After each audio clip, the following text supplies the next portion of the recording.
Hello friends, welcome to my YouTube channel. अगर आप इस साल चार धाम यात्रा पर उत्तराखंड आने की प्लानिंग कर रहे हैं तो आपने बिल्कुल सही वीडियो पर क्लिक किया है, क्योंकि इस एक वीडियो में आपको चार धाम यात्रा से जुड़ी हर छोटी बड़ी जानकारी मिलने वाली है। जैसे कि चार धाम यात्रा के लिए आपको अपना रजिस्ट्रेशन कैसे कराना है, जो कि उत्तराखंड गवर्नमेंट की ओर से मैंडेटरी किया गया है। आप यात्रा के लिए हेलीकॉप्टर बुकिंग कैसे करा सकते हैं। वहीं अगर आपका प्लान चारों धामों गंगोत्री, यमुनोत्री, केदारनाथ और बद्रीनाथ धाम के एक साथ एक ही ट्रिप में दर्शन करने का है, तो इसके लिए आपका रूट प्लान क्या होना चाहिए, ये सभी जानकारियां आपको इस एक वीडियो में मिल जाएंगी। इसलिए वीडियो को एंड तक पूरा जरूर देखिएगा।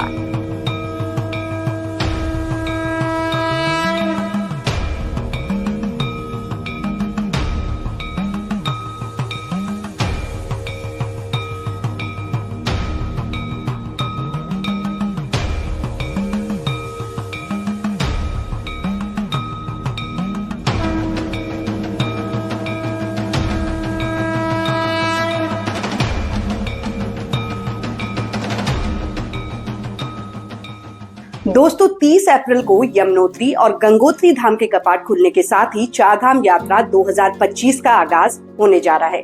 वहीं केदारनाथ धाम के कपाट इस साल 2 मई को खुल रहे हैं एंड बद्रीनाथ धाम के कपाट 4 मई को विधि विधान के साथ श्रद्धालुओं के लिए खोल दिए जाएंगे।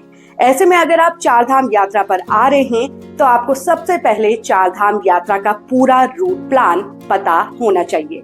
तो चलिए वीडियो में सबसे पहले जान लेते हैं चार धाम यात्रा का पूरा रूट प्लान। दोस्तों, चार धाम यात्रा के रूट प्लान की बात करें तो आप चाहे एक ही ट्रिप में सभी चारों धामों के दर्शन करने का प्लान कर रहे हो या फिर किसी एक या दो धाम के दर्शन करने के लिए उत्तराखंड आ रहे हो, आपकी यात्रा की शुरुआत हरिद्वार या ऋषिकेश से ही होगी। इसीलिए आपको सबसे पहले अपने शहर से हरिद्वार या ऋषिकेश पहुंचना होगा। वहीं एक बार आप हरिद्वार या ऋषिकेश पहुंच गए तो अगले दिन सुबह सुबह आप प्राइवेट टैक्सी, शेयरिंग कैब जिसे मैक्सी कैब सर्विस भी कहते हैं, या फिर बस से, जिसमें बेस्ट इकोनॉमिक ऑप्शन आपके लिए विश्वनाथ बस सेवा की है, तो आप उससे अपनी यात्रा पर निकल सकते हैं। आप कौन सा ट्रेवल ऑप्शन चूज करते हैं ये कम्प्लीटली आपके बजट पर डिपेंड करता है। अब यहाँ अगर आप चारों धामों को एक ही ट्रिप में एक साथ कवर करना चाह रहे हैं तो आपका रूट प्लान क्या होना चाहिए, अब इसके बारे में भी जान लीजिए। दोस्तों, आपका रूट प्लान कुछ इस तरह का रहेगा, जिसमें यात्रा की शुरुआत होगी हरिद्वार या फिर ऋषिकेश से। वहीं यहाँ से अगले दिन आप यमुनोत्री धाम के लिए निकलेंगे। यमुनोत्री धाम के दर्शन के बाद आप गंगोत्री धाम जाएंगे। गंगोत्री धाम के बाद आप केदारनाथ धाम के लिए निकलेंगे और फिर केदारनाथ धाम से आप बद्रीनाथ धाम के लिए जाएंगे।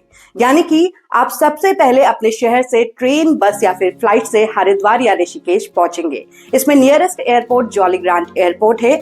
उसके बाद यहाँ से अगले दिन सुबह आप यमुनोत्री धाम के दर्शन के लिए परकोट या फिर जानकी चट्टी पहुंच जाएंगे। यहाँ आपका नाइट स्टे होगा। वहीं अगले दिन आप यमुनोत्री धाम के दर्शन के लिए निकलेंगे, जिसमें 6 किलोमीटर का पैदल ट्रैक करके आप यमुनोत्री धाम के दर्शन कर लेंगे। इसी तरह यमुनोत्री धाम के दर्शन करने के बाद अगले दिन सुबह गंगोत्री धाम के दर्शन के लिए आप निकलेंगे, जिसमें आपकी बाय रोड यात्रा 8 आवर्स की होगी एंड आप इस दिन उत्तरकाशी या फिर हर्षिल में नाइट स्टे कर सकते हैं। वहीं यहीं से अगले दिन सुबह आप लोकल कैब या टैक्सी करके गंगोत्री धाम के दर्शन के लिए निकलेंगे। अब बात करते हैं गंगोत्री धाम के दर्शन के बाद महादेव शिव के धाम केदारनाथ धाम के दर्शन की, जो कि आपकी अगली डेस्टिनेशन होगी। ऐसे में आप गंगोत्री धाम के दर्शन के बाद अगले दिन सुबह वाया बस या फिर टैक्सी गुप्तकाशी या फिर सोनप्रयाग के लिए निकल जाएंगे, जहां आपका नाइट स्टे होगा। वहीं अगले दिन सुबह आप केदारनाथ धाम के दर्शन के लिए निकलेंगे, जिसमें अगर आप पैदल ट्रैक कर रहे हैं तो आपको 19 किलोमीटर का वन वे पैदल ट्रैक करना होगा। हालांकि अगर आप इतना लंबा पैदल ट्रैक नहीं कर सकते तो आप घोड़े या फिर कंडी से भी केदारनाथ धाम पहुंच सकते हैं। वहीं अगर आपने एडवांस हेलीकॉप्टर बुकिंग की हुई है तो आप 10 मिनट में ही फ्लाई करके केदारनाथ धाम पहुंच जाएंगे। सो एक बार आप पैदल ट्रैक करके केदारनाथ धाम पहुंच गए तो आई विल सजेस्ट कि आप एक रात केदारनाथ धाम परिसर में ही स्टे जरूर करिएगा। वहां आपको कई गेस्ट हाउस मिल जाएंगे। वहीं अगले दिन आप पैदल ट्रैक करके गुप्तकाशी या सोनप्रयाग, जहां आपने होटल बुक किया हुआ है, वहां दोबारा पहुंचेंगे एंड इसके नेक्स्ट डे मॉर्निंग में आप बद्रीनाथ धाम के दर्शन के लिए निकल जाएंगे। लेकिन क्योंकि जर्नी लगभग 8 घंटे की है, इसीलिए आपका इस दिन का नाइट स्टे आप जोशीमठ या फिर बद्रीनाथ धाम में प्लान कर सकते हैं। वहीं इसके बाद अगले दिन की सुबह ही आप बद्रीनाथ धाम के दर्शन करेंगे। एक बार आपने बद्रीनाथ धाम के दर्शन कर लिए तो इसके बाद आपकी 4 धाम यात्रा कुछ इस तरह पूरी हो जाएगी और आप सेम डे ही घर वापसी के लिए ऋषिकेश या फिर हरिद्वार के लिए निकल सकते हैं। अगर आपको डायरेक्ट कोई ट्रेवल ऑप्शन नहीं मिलता तो आप अपने एक रात का स्टे इस दिन श्रीनगर गढ़वाल में ही कर सकते हैं। यहाँ एक रात स्टे करने के बाद आप अगले दिन सुबह ऋषिकेश या हरिद्वार के लिए निकल जाएंगे, जहाँ से आप ट्रेन, बस, टैक्सी या फिर फ्लाइट से अपने घर की ओर लौट जाएंगे। कुल मिलाकर देखें तो अगर आप एक ही ट्रिप में चारों धामों को कवर करना चाहते हैं तो आपको ओवरऑल कम से कम 1 हफ्ते से 10 दिन तक का ट्रिप प्लान करना होगा। वहीं अगर आप कोई 1 या 2 धाम कवर करना चाहते हैं तब भी आपको 3 से 4 दिन तो लग ही जाएंगे। वहीं दोस्तों एक जरूरी बात, क्योंकि अब आप रूट प्लान जान चुके हैं, इसीलिए please keep this in mind कि आप जिस शहर में भी 4 धाम यात्रा के दौरान स्टे करने वाले हैं वहां के लिए एडवांस में ही ऑनलाइन होटल बुक करके आए, क्योंकि 4 धाम यात्रा के दौरान रश काफी ज्यादा होता है, इसलिए आपको कई बार होटल मिलने में भी दिक्कत हो सकती है। सो होटल प्लीज एडवांस में ही बुक कर ले। अब दोस्तों वीडियो में बात करते हैं 4 धाम यात्रा से जुड़े सबसे इम्पोर्टेंट पॉइंट की, विच इज 4 धाम यात्रा रजिस्ट्रेशन प्रोसेस, जिसके बिना आप 4 धाम यात्रा पर नहीं जा सकते। बिकॉज उत्तराखंड गवर्नमेंट ने हर एक श्रद्धालु के लिए 4 धाम यात्रा रजिस्ट्रेशन मैंडेटरी यानी कि अनिवार्य किया हुआ है। 4 धाम यात्रा के लिए ऐसे करें ऑनलाइन रजिस्ट्रेशन। दोस्तों आप दुनिया के जिस भी कोने से 4 धाम यात्रा के लिए उत्तराखंड आ रहे हैं, आपको सबसे पहले उत्तराखंड गवर्नमेंट की यात्रा रजिस्ट्रेशन वेबसाइट registration&touristcare.uk.gov.in पर जाकर ऑनलाइन रजिस्ट्रेशन कराना होगा। इस वेबसाइट को आप जैसे ही खोलेंगे आपको होम पेज में ही रजिस्ट्रेशन ऑप्शन मिल जाएगा, जिसमें आप क्लिक करेंगे एंड फिर आपको आपकी कुछ पर्सनल डिटेल्स और डेट ऑफ जर्नी के बारे में जानकारी फिल करनी होगी।